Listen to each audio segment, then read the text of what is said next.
Hello. So if you follow my channel, you would know that ritual is the primary subject under consideration, and with that comes all of these other considerations of social habitus, of our collective meaning-making experience, and how we can, as a society, come together in ways that sustain a democratic attitude, a democratic way of life.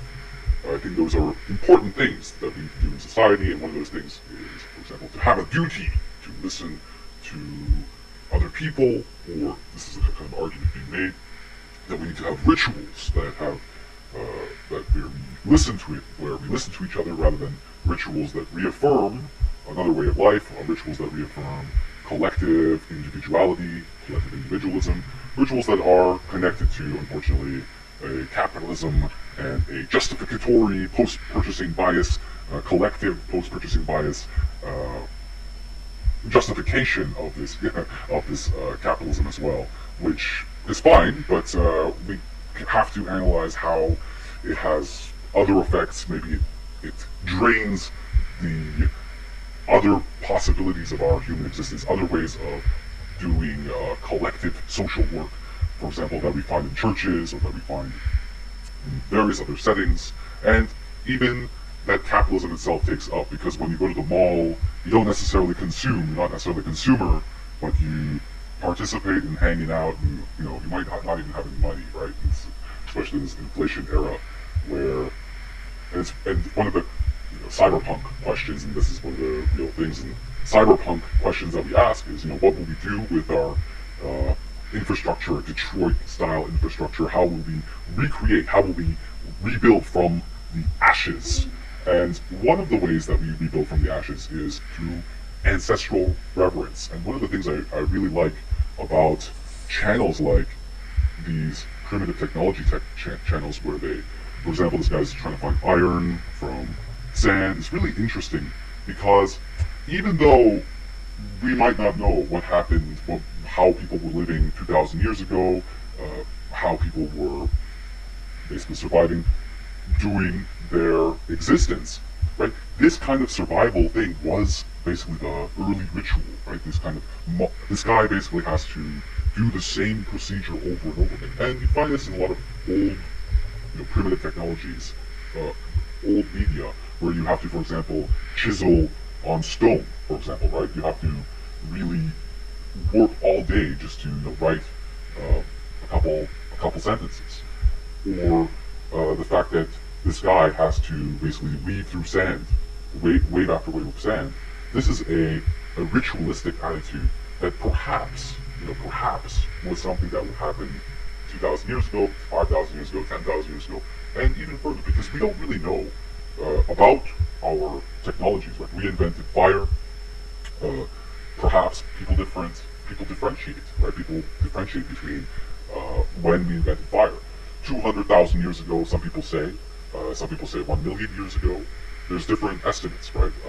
Or 500,000 years ago. So I would just take 1 million years ago, probably humans were using fire. 500,000 years ago, perhaps.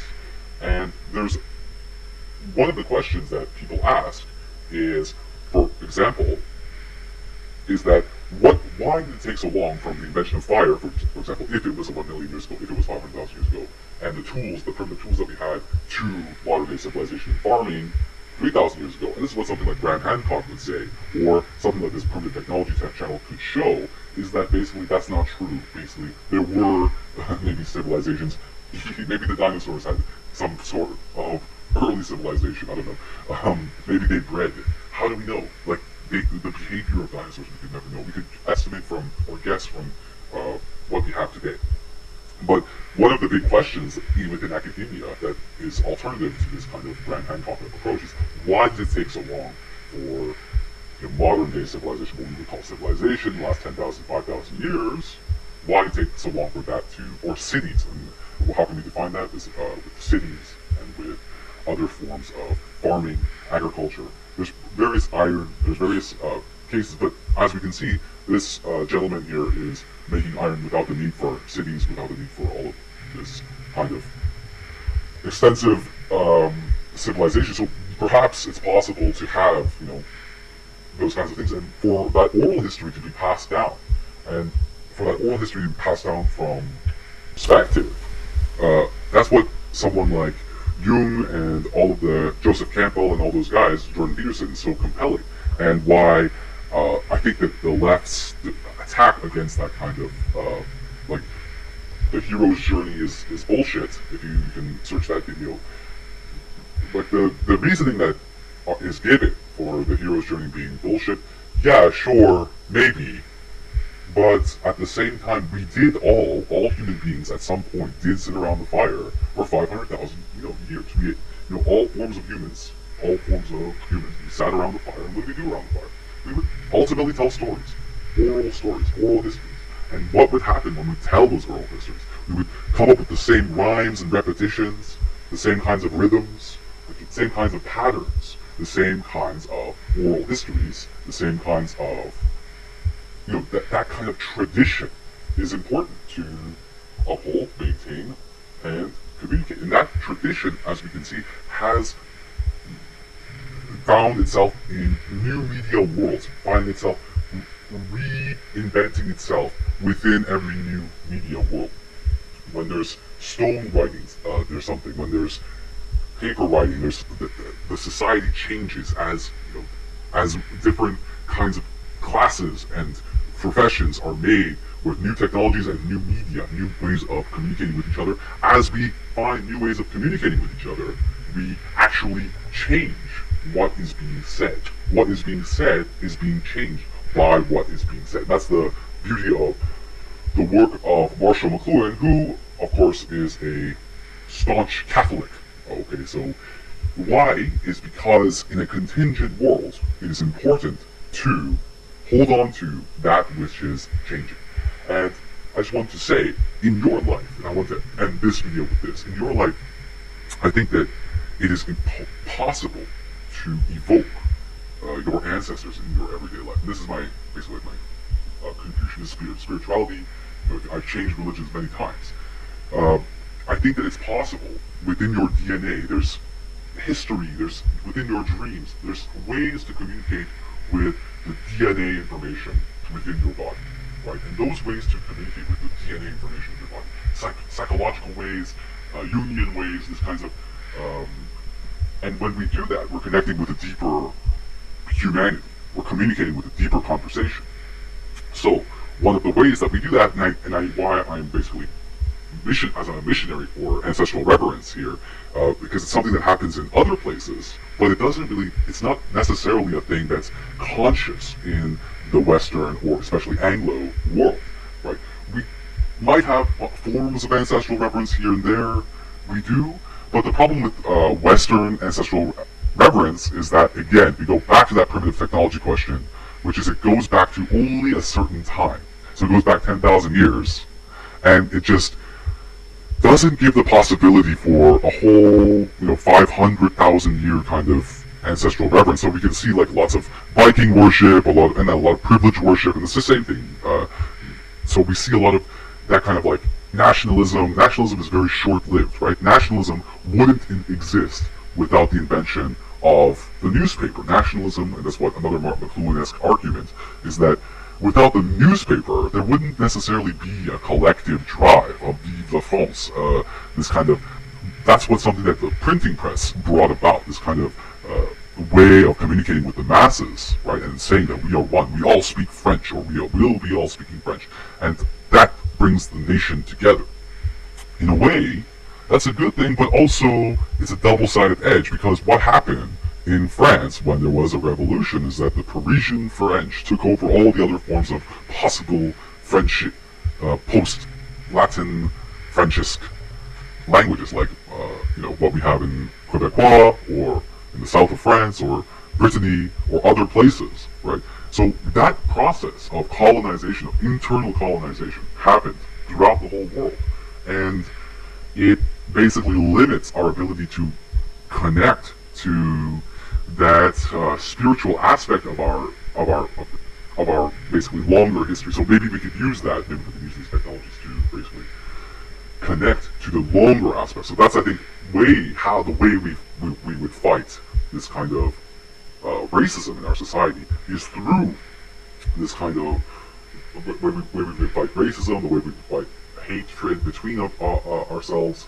the way we would, and this unfortunately goes against a rabbinic philosophy, and this is one of the things I'm struggling with right now with regards to the work of Leo Strauss and Hannah Arendt and Maimonides and a lot of Jewish thinkers, is that I met, long story short is this, I met a rabbi on the Swiss mountain, and he told me, and I told him, we're all just brothers at the end of the day, and he told me, he just looked at me like, nah, we're not just brothers.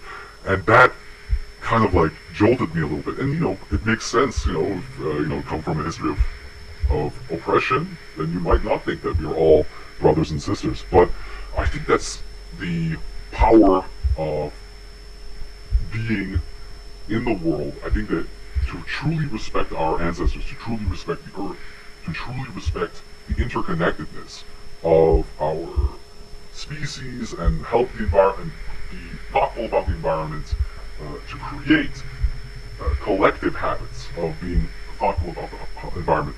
Unfortunately, the way that we're creating collective habits now is enforced through kind of a social capitalism, so that you don't talk to somebody who you disagree with, and those kinds of individualistic rituals that we create. This is why the medium is the message, right? You could, like, somebody is talking about how they are haters or of some sort, and you're like, okay, well, I'm going to cut this person off, but the ritual that you are creating, yeah, you're cutting this person off. So in your individual world, yeah, your life is great, but collectively, what happens is collectively we lose out, because we don't have that conversation. We don't have that Hegelian waking up in collective society. What we have instead is increased polarization. And that, combined with the technological, globalism, is what it's called. I'm wearing a mustache and talking about globalism.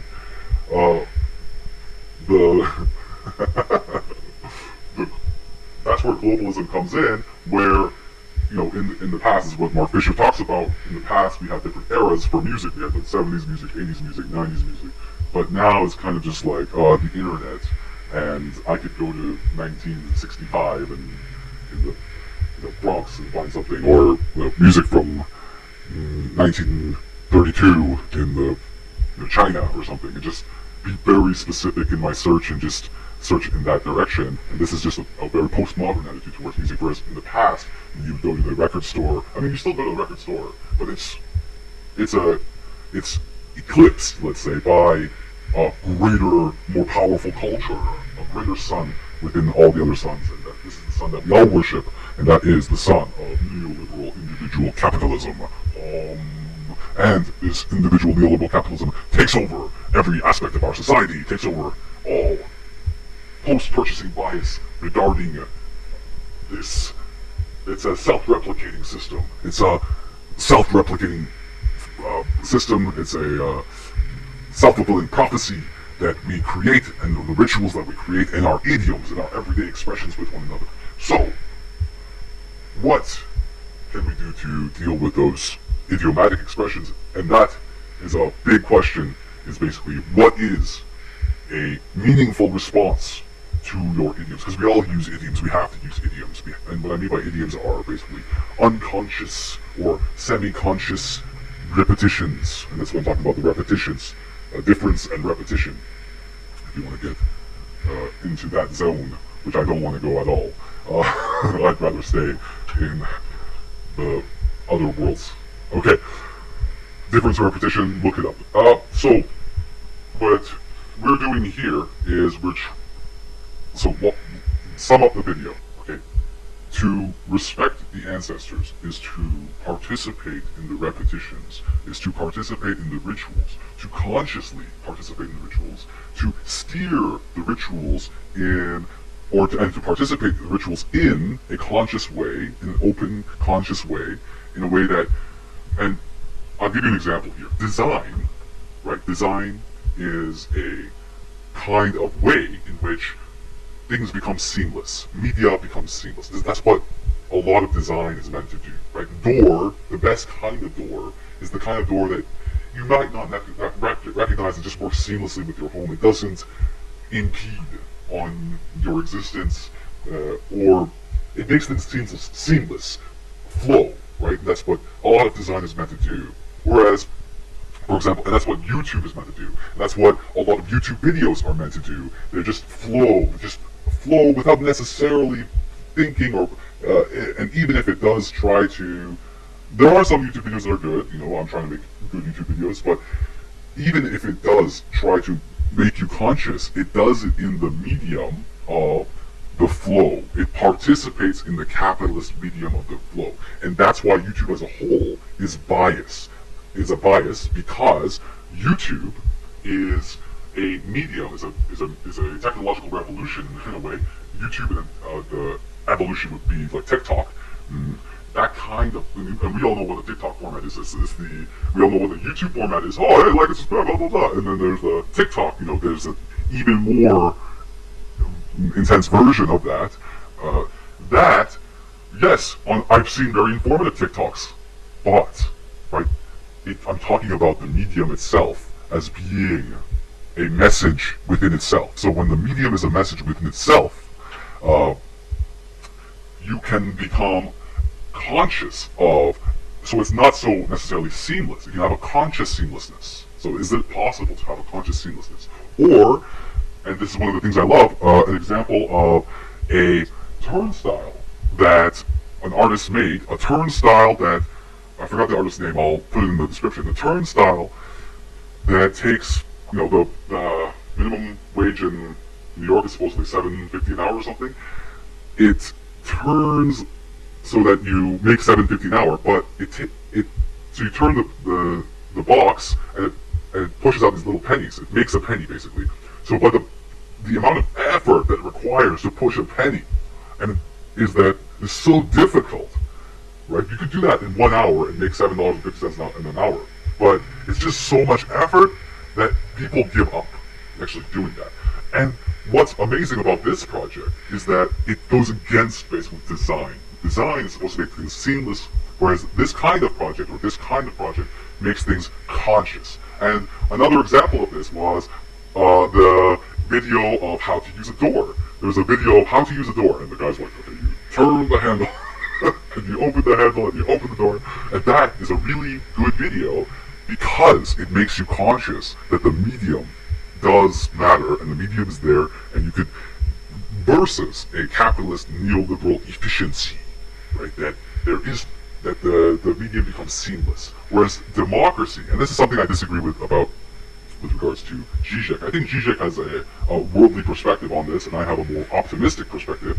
And Zizek's more negative perspective is he wants that seamlessness to be used in bureaucracy. He wants that seamlessness to be participating in that's how he wants government to do, to take care of our material goals, and so I don't have to think about it, which is an interesting take, which maybe perhaps the government should do that, but, and how would the government do that? Basically take over and nationalize Uber government. That's a side issue.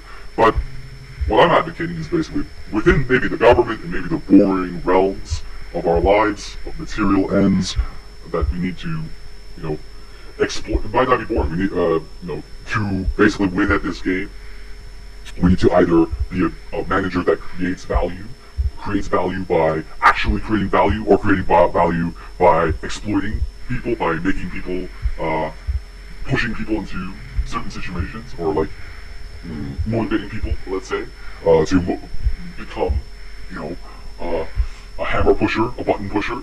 You have to. That's what the managers do basically these days. They're like a happy guy. They try to make you be a good button pusher, or unless you go into something that's you're actually producing value. Maybe a lot of apps are producing value, perhaps.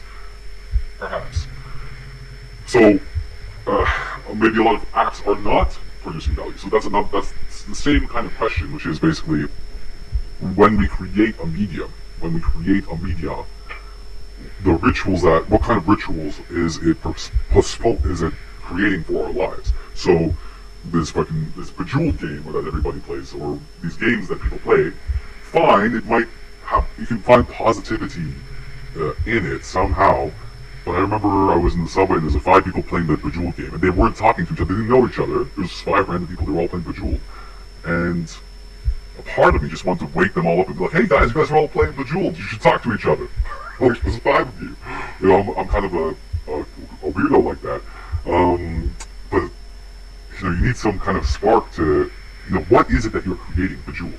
What if in that app there was this kind of feature where, oh, if somebody's playing Bejeweled next to you, you can like see their game or like have a competition or something, like kind of like Pokemon. Pokemon is a little bit more of an engaging app. Of course, Pokemon itself now has like these super because it's engaged in the culture of capitalism instead of like culture of, oh look, Pokemon. It's not even a good game, but because it's gotta catch them all. There's like people that like make like Pokemon like their main thing, like destroy everything, and they're like taking over gyms and it's kind of like annoying for the rest of the Pokemon people. And there's like, you know, when I played the Pokemon game, I was just like, oh look, a Pikachu, you know, like, oh look, and just like grab it, and like, but then like, oh look, my level 3 Pikachu's like fighting like this, like.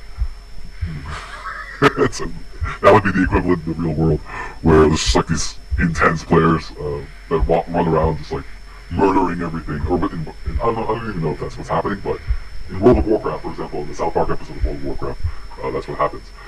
So the question again is, does our medium spark joy? So one of the questions that we have with regards to cultural appropriation is whether the idea of cultural appropriation respects a deeper understanding of ancestral reverence or not. Because what it does, in a way, it does make us conscious. Cultural appropriation makes us conscious of the repetitions in our lives, these kinds of ways that we take up how other humans are living and adopt them to our own, which is, you know, how culture works, how life works, how living works, how biology works, how a lot of things work, is through this kind of. But the problem with cultural appropriation is that it masks or eclipses another more important issue, in my opinion, is that the fact that we are all participating in a global neoliberal capitalism. So whether you are creating that ritualistic tattoo in the Philippines, I think, or in the Thailand or something, there was like these ritualistic tattoos that they do, and all these people from around the world are flying in, you know, paying sums of money to get those kind of tattoos. Or whether it's these tile makers, and I think it's somewhere like Bolivia or something, they're making these tiles, and there's these like ritualistic tiles that. So all of these examples where, you know, you have this like potential commodity, this ritualistic item, this religious item that becomes a commodity. In that situation, that religious item loses, in my humble opinion, loses its theology, it loses its and this is actually goes against a lot of what the academics say. A lot of these academics who are writing because they are in a post-purchasing bias world, right? So because they're making money from the tiles, right? The tiles support a certain way of life, which is fine, which is great. Then they go out and do the extra legal step, basically, of morally justifying at some point, even with all of the restrictions, at some point in their basically upholding of the capitalist side, just to see that kind of argument, they ultimately just give into it and just be like, okay, well, you know, we make money, and thus our tarot card experience is no longer a ritualistic adherence to this kind of god or that kind of god. It's actually an adherence to the one god monotheism of neoliberal capitalism and neoliberal subjectivity. And this is the thing, right? What's the difference between capitalism and neoliberalism? And ultimately the difference between capitalism and neoliberalism is one, that capitalism is just exists, you know, it's a thing that just is. But neoliberalism is that not only does capitalism exist, but it's a good thing. It's a good thing, and not only is it a good thing, it's something that we should emulate, recreate in our everyday lives, in every sphere of our lives. And this is something that the people who are calling this intersectional neoliberalism as globalism, the right-wing people, and they have the wherewithal, they have the might, they have the privilege to be able to retreat into their enclosed communities, whereas, you know, many of us are not able to do that, to retreat into our communities. And ironically, who is retreating are the ones who have the privilege to not participate in the capitalist world, which is all the right-wing people in America. Whereas, you know, the tattoo maker in the Philippines and the ritualistic tile maker who are trying to uphold, who were for 50 years like grandmas who were making these like ritualistic tiles, doing these like, and they like basically start, maybe the grandma dies, they're going to cut some ritualistic corners, they're going to cut some ritualistic corners, they're going to bring some things, they're going to bring some things, maybe not this year, maybe not next year, but it's going to happen, right? It might even become organic, it's fine. But the the issue here is that once you are doing the tarot card and the reason why I think it's so important is because I'm a believer in a way. I believe that you can communicate to the ancestors through our DNA. I believe that kind of information. This is not logic, right? This is just my spirituality, basically. My spirituality through years of studying different kinds of religions, from Taoism, which I'm an ex-Taoist. And the reason why I stopped being a Christian is because of one question. The question is whether, Jesus. The problem with Jesus is that other people are paying for other people's sins all the time. There are innocent people paying for guilty people's sins all the time. Right? There are guilty people paying for innocent people's sins all the time. And the funny thing is the guilty people are usually, or the innocent people that are paying for the guilt are usually the honest people, the people that, whereas, someone like Donald Trump, how many times has he avoided the law? More times than any innocent, honest person would, right? And an innocent, honest person, or a guilty, honest person, would come out and say, I did this, and then, do the time. Whereas, the kind of lying person that kind of can cheat the system, that cannot pay a lot of lawyers, that is winning capitalism because of exploitation. Again, the question was, when we are participating in capitalism, are we adding value or are we exploiting people? And it depends on the manager. And that's a big difference between the left wing and the right wing response to what that question entails, right? And a lot of the times, adding value is a form of exploitation. You have to get people to not be lazy, to put the fryer in the thing. I work in a restaurant. The guys barely do work. You have to force people to do work, right? So then I am, in a way, I'm creating value, but I'm exploiting people because I need people to work more than the amount of money that I'm giving them, for example. And that's what. So I am creating value for their lives because I'm making them do stuff. I'm making them do more stuff, right? And I am, but now we live in an economy where the customer is not always number one anymore, and now people are revolting against the customer. The laborer is revolting against the customer, which is interesting. The situation when you have labor unions and Starbucks, and you can see all the different interests in society at war with one another, instead of creating possibilities for collective unification exercises. And one of the things that, for an example of that collective unification exercise I think of was when I was in China. I was in the cafe doing some work, and I was like, oh, these children are, waving the flag. What a wonderful exercise. I wish, I'm Canadian, so we don't really do this like jingoistic thing like Americans do. I've seen Americans do it like crazy too, but in China, this was my first time, oh yeah, this is really nice. They're like all singing songs and stuff. But then these kids were flag waving for about 4 or 5 hours. I was like in the cafe working. Like, dude, aren't these kids tired? Like, I would get tired after 15 minutes of flag waving. You just need a 15-minute ritual. You don't need These guys were out there for 4 hours, I bet, for the whole day, just flag waving. I think it was for some sort of media event, probably. But actually, it wasn't necessarily a media event for the cameras. It was a media event because it's a popular area. But these are children. I'm a teacher. I don't want my kids up there for so long. For 4 or 5 hours, these kids were flag waving. I did so much work. I was so productive. So to round out this video, once again, media studies and ritual are connected. Media studies and ritual are connected. The experience of doing a respectful ancestral reverence is important in our lives, and I think that's something that we don't see necessarily playing out in a long-term way. All of our ancestral reverence practices basically are even the oldest ones, even the ones that go really back, they only go back like to 10,000 years. So what I'm talking about is these nationalistic, jingoistic expressions of ancestral reverence, let's say. Let's say your nation is 7,000 years old or something.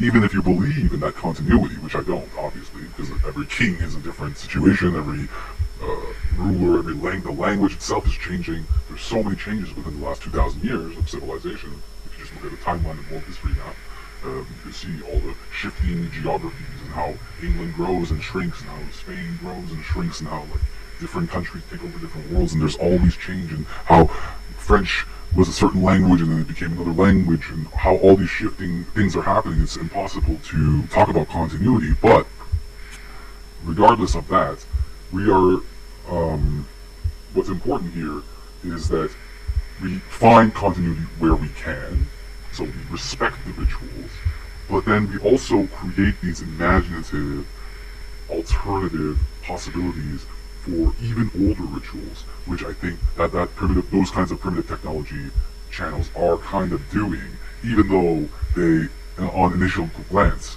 they might be just making money off of YouTube. Let's say I read how one of them was fake, and even if it was fake, in my opinion, even if it was fake, the video creation itself, okay, it comes out. This is the potential I want to point out here within capitalism that I'm noticing, right? It comes out from within capitalism. The initial motivation here is to make a YouTube video to make profit or something, perhaps, but maybe not in the video that I showed you. Maybe in the worst video. Maybe that guy was cool. Maybe a couple of other people. Some people are cool so I'm taking the worst case scenario. Even for the person that's just doing it, a fake version of the primitive technology thing, to make a video about it. Even putting that consciousness out there of this kind of like primitive technology, of specifically ritualistic aspect of primitive technology, which these videos do very well. I don't like the videos that cut, right? The videos that cut the ritualistic aspects versus the videos that basically show the time lapse, the slow time that it takes to do things. And this is why Iranian filmmaking is so amazing. Why Tarkovsky is so amazing. Why there's so many good filmmakers who are meticulous about that kind of work, and to show the whole aspect of it and only cut it when, it's a nice musical beat to the next scene, perhaps. That kind of ritualistic, rhythmic respect, right?